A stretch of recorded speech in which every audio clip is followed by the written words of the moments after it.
What's up? It's Maru. Back with another video. Today we have another Town Hall 12 5v5 tournament war. We managed to win. If you look here, we won on percent, but they also didn't use a hit. Um, they were slightly up on percent, so if they would have hit, they would have had to hit. I think we calculated it was like 96 or something.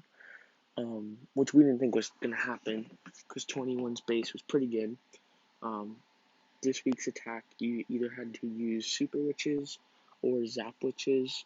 Um, so that's what I baited, and it turned out pretty well. They didn't triple me. They did a pretty weird plan, which honestly I don't think was the best plan for the base because um, he didn't really clear out enough for his bats to get because he was a Super Witch bat, which kind of led him to the fail.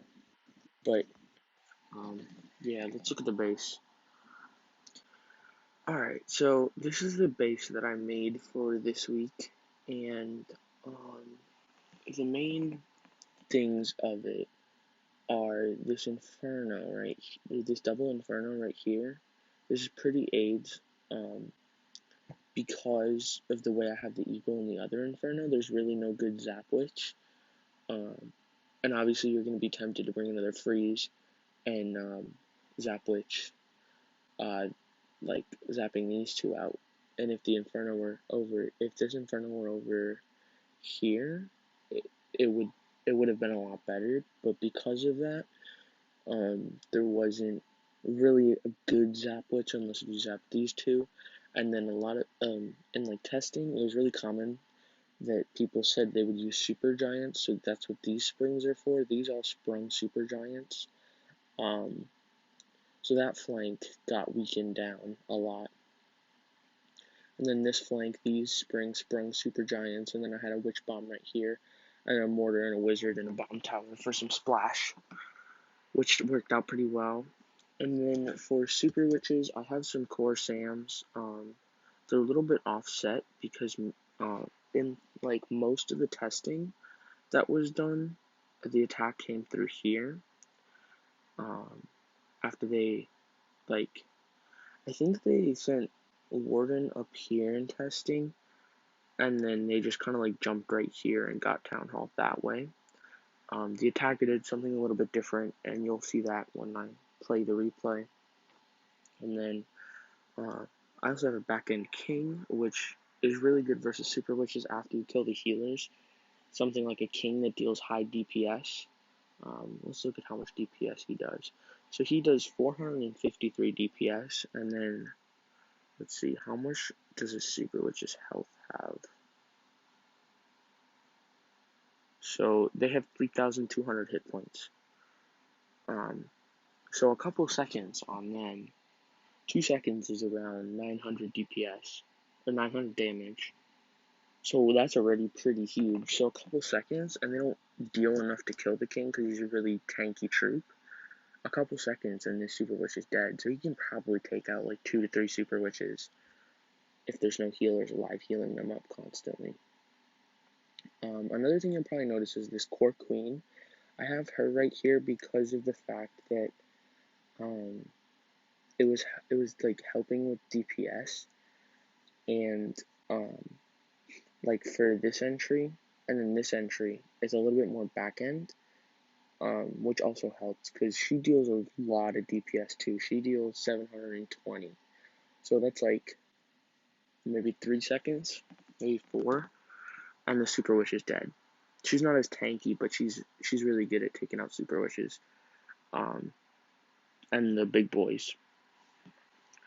And then another hit that was done, King Suite this Inferno, which is why these giant bombs and skellies are here in testing, because in case they did that, that would fail. Plus these skellies are back end from the Town Hall, which is nice because then it stalls up the super witches, leading to a time fail, most likely. I wasn't too worried about bats, even though they didn't end up hitting this with bats. I feel like my wizard towers, they're kind of exposed, which is okay, but Yeah, and then all the bows are obviously set to ground because the only thing that would have been threatening with air would have been a stone slammer, which in testing, it was tested that it was going to be sent at eagle, or it was going to be sent at this air defense while they froze it or tanked it with a couple of moons. Which is why I have a Sam over here and two Sams right here, and also this Gear Archer tower. And also, if you notice, I kind of did a double dead core here.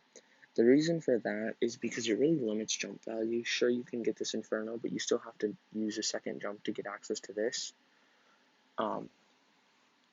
Which is why it's so good versus like smash attacks. Another thing I ran a Hound Loon. Could run a Hound Headhunter.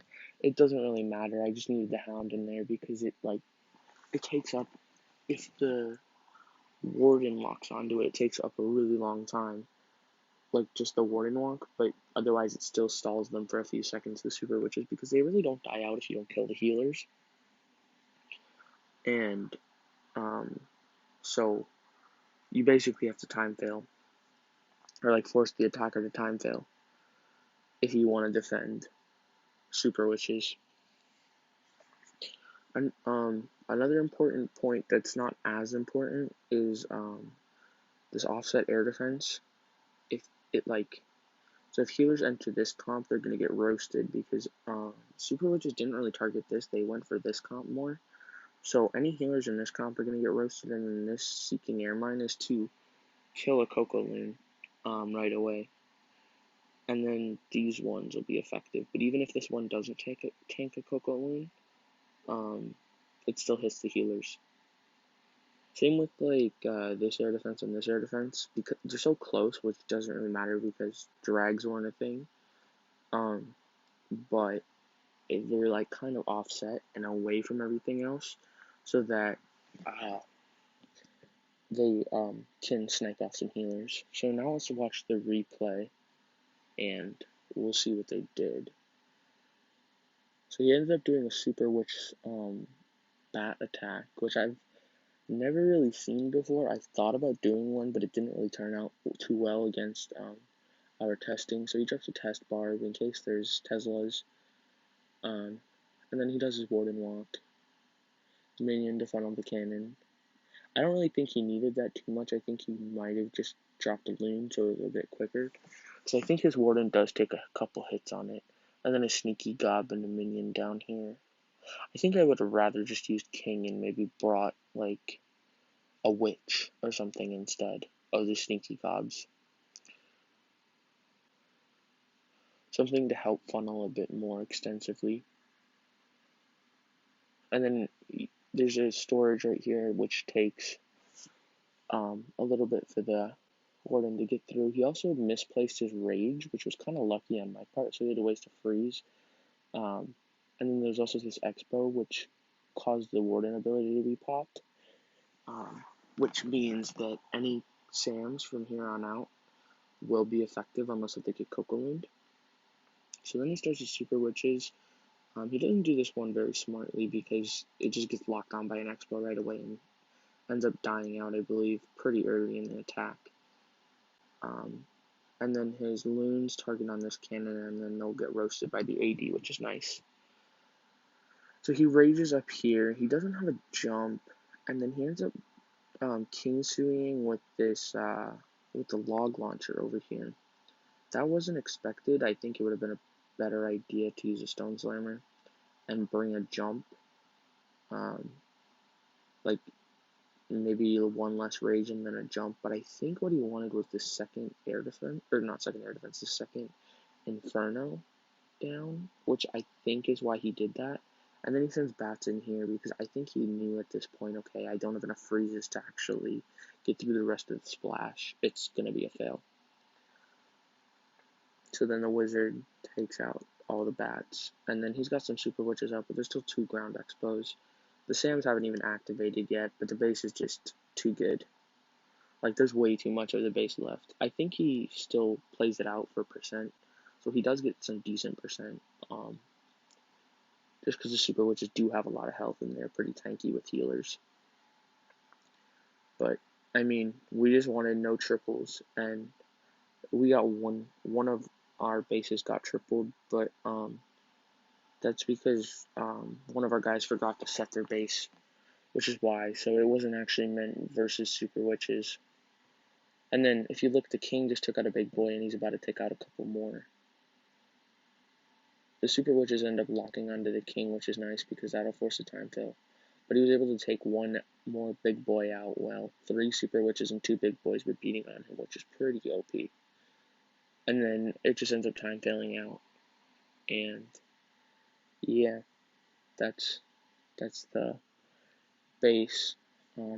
Shout out to MarCoC for tripling. He's also got a YouTube channel, MarCoC. I think it's capital M and then the C and then the other C and COC. You should subscribe to him. He's really underrated and godly. He's a really great builder. I don't know if he's going to be making a video like this, but he had a really unique base as well that defended. Next week is drags, so y'all are going to be able to see some drag defenses, hopefully. And yeah, I'm only building one next week because everybody else has a plan for their bases, but maybe I'll showcase some, depending on if they're like really creative or defend really well or something. But yeah, I hope you learned something, and I hope that this video is entertaining and that you can defend Super Witches a little bit better now. The trick is just use core SAMs, limit jump value, and then back end good DPS. You can use singles, but I don't recommend it as 3 multis are meta because drag bat is a thing and you just want more splash overall. But yeah, that's going to be it for this video. I hope you learned something again, and if you want to copy this base, you can. I'm not going to put the link in the description though because it's only geared to defend Super Witches, and that's only one attack in war other attacks like are used. Sorry, it was Super Witches and Zap Witches, but nobody's gonna Zap Witch this in their right mind. It's just way too sketch. But yeah, I'll see y'all on the next one.